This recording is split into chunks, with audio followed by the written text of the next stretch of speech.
अगर आपसे कोई कहे कि 1400 साल पहले एक रेगिस्तान में रहने वाला इंसान ऐसे बैक्टीरिया की बात कर रहा था जिसे माइक्रोस्कोप ने सदियों बाद देखा, तो आप क्या करेंगे? यकीन या इनकार? आज की कहानी ईमान की नहीं, सोचने की है। दोस्तों, आज हम जिस मौजू पर बात करने वाले हैं वो कोई जज्बाती कहानी नहीं है, ना ही किसी धर्म को ऊंचा दिखाने की कोशिश। ये एक सवाल है, एक तहकीक है और एक ऐसे इंसान की कहानी है जिसने सवाल पूछा और जवाब ढूंढने से पीछे नहीं हटा। अमेरिका के एक माइक्रोबायोलॉजिस्ट डॉक्टर रॉबर्ट सैम, जो बैक्टीरिया, वायरस और सूक्ष्म जीवों पर काम करते थे, काम के सिलसिले में उन्हें मिस्र जाना पड़ा, जहां उनका उठना बैठना मुस्लिम साथियों के साथ हुआ।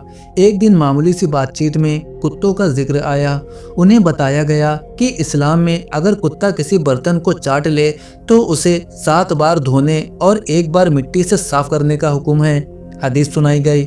डॉक्टर सैम चुप हो गए। उनके दिमाग में एक साइंटिस्ट वाला सवाल उठा, अगर पानी और साबुन है तो मिट्टी क्यों?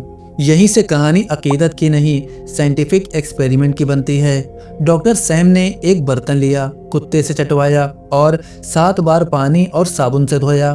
फिर माइक्रोस्कोप के नीचे रखा। नतीजा, बर्तन साफ दिख रहा था, लेकिन माइक्रोस्कोप कुछ और कह रहा था। अब भी लाखों बैक्टीरिया मौजूद थे। यहीं पर एक साइंटिस्ट का जहन रुकता नहीं है। अब उन्होंने ठीक वही किया जो हदीस में बताया गया था। 7 बार धुलाई और 1 बार मिट्टी के साथ। फिर वही माइक्रोस्कोप, इस बार नतीजा अलग था। बैक्टीरिया लगभग ना के बराबर। डॉक्टर सैम के लिए ये कोई छोटा पल नहीं था। उनका सवाल अब ये था, ये जानकारी 1400 साल पहले आखिर आई कहाँ से? यहाँ एक बात साफ करना जरूरी है। आज के कुछ साइंटिस्ट कहते हैं कि हर कुत्ते की लार एक जैसी नहीं होती और हर हालात में खतरा बराबर नहीं होता, और ये बात इल्मी और साइंसी तौर पर दुरुस्त भी मानी जाती है। लेकिन सवाल ये नहीं है। सवाल ये है, क्या मिट्टी में ऐसी चीजें मौजूद हैं जो बैक्टीरिया को न्यूट्रलाइज कर सके? नई रिसर्च ये बताती है कि मिट्टी में कुदरती तौर पर कीटाणुओं को मारने की ताकत होती है। 2018 में रॉकफेलर यूनिवर्सिटी की स्टडी में मिट्टी से नए एंटीबायोटिक कंपाउंड्स खोजे गए। मतलब ये कि मिट्टी सिर्फ गंदगी नहीं बल्कि इलाज का जरिया भी हो सकती है। डॉक्टर सैम के लिए ये किसी मजहब को अपनाने का सवाल नहीं था।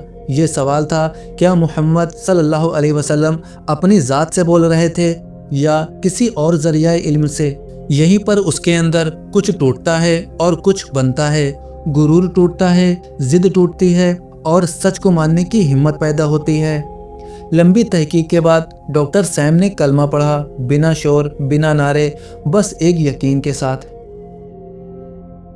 दोस्तों, ये कहानी ये नहीं कहती कि हर सवाल का जवाब एक प्रयोग में मिल जाएगा, लेकिन ये जरूर कहती है, अगर सवाल सच्चा हो और तलाश ईमानदार हो तो सच खुद रास्ता दिखाता है। कुरान कहता है, हम उन्हें आसमानों में और उनके अपने अंदर अपनी निशानियां दिखाएंगे, यहाँ तक कि उन पर साफ हो जाए कि यही सच है। सोचिए, अगर सच दरवाज़ा खटखटाए तो क्या हम खोलने की हिम्मत रखते हैं?